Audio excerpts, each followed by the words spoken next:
BRS కు big shock తగలనుంది. Party senior నేతలు బీఆర్ఎస్ ను వీడనున్నారు. మాజీ MP K Keshava Rao, Hyderabad mayor విజయలక్ష్మితో పాటు ఒంటేరు ప్రతాప్ రెడ్డి బీఆర్ఎస్ కి గుడ్ బై చెప్పనున్నారు. దీపాదాస్ మున్షి చర్చలు జరుపుతున్నారు. సీఎం రేవంత్ రెడ్డి గేటు తెరిచామని పిలుపునిచ్చినప్పటి నుంచి కాంగ్రెస్ లోకి భారీగా చేరికలు జరుగుతున్నాయి. ఈ నేపథ్యంలో బీఆర్ఎస్ పార్టీకి సంబంధించిన నేతలు వరుసగా పార్టీని వెడుతున్నారు.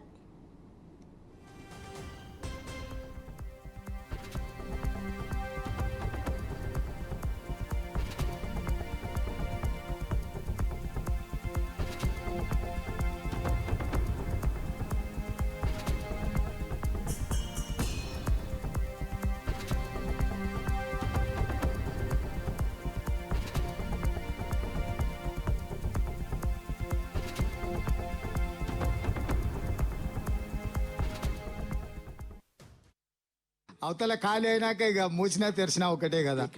గేట్ ఓపెన్ అయింది మిత్రమా. పొద్దున గేట్ ఓపెన్ చేసి ఒక్క గేట్ తెరిచిన, మొత్తం తెరవాలి. వాళ్ళు ఆల్రెడీ గేట్ ఓపెన్ చేసిన అని చెప్పిన. లేదు, ఇవాళ present MLA present MP already gate open చేసినాం. వచ్చి రాగానే అధికారాన్ని చెలాయించే అవకాశం కాంగ్రెస్ లో ఉండదు. ఎన్నికలలో నిలబడాల్సి వచ్చినప్పుడు స్థానిక కుల సమీకరణలు కావచ్చు, అక్కడ ఉండే పరిస్థితులు కావచ్చు.